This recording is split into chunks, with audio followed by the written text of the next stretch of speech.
For your statement, thank you. Thank you, Mr. Chairman. Thank you to both of the chairmen for holding this hearing. The spread of invasive species as a result of ballast water discharges has significant impacts. While the Long Island Sound, which borders my district on its northern edge, has fortunately not had significant problems, there are many areas of the country where invasive species introduced through ballast water are wreaking havoc on ecosystems and economies.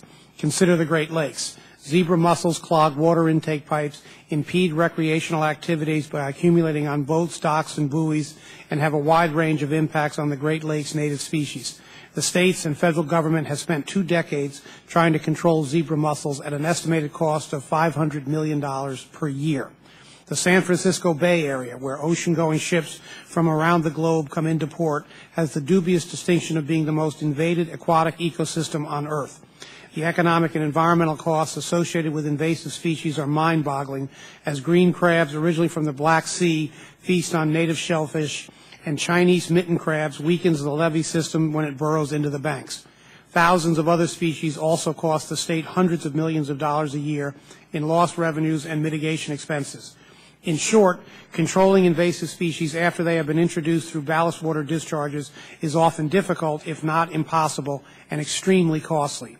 So while it is easy to categorize ballast water discharge rules as yet another regulatory burden, as the title of this hearing implies, the facts are much more complex.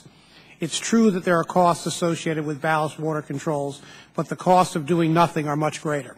It makes sense that we should implement discharge standards that are technologically feasible, but we should not become complacent with existing technology. We should encourage and support the development of new technologies that will reduce costs while providing greater benefits in terms of ballast water treatment. That's good for business, it's good for jobs, and it's good for the environment. It's a win-win-win. Finally, while I certainly understand the argument for a consistent national discharge standard for ballast water, given the interstate nature of maritime commerce, I hope we all find it ironic that some would be arguing over the need to preempt states at the very time that when this committee just reported H.R. 2018, the Clean Water Cooperative Federalism Act, that would turn implementation of virtually the entire Clean Water Act over to the states. One has to wonder how divergent the discharge standards for ballast water would become if that bill were to ever take on the force of law. In closing, I thank the chairman again for holding this hearing. I look forward to hearing from our witnesses on this important subject. Before I yield back, Mr. Chairman, I ask unanimous consent to enter into the record a letter from 25 environmental organizations in which they state their views on this issue. Without objection, so ordered. Thank you, Mr. Chairman. I yield back. Thank you, Mr. Bishop.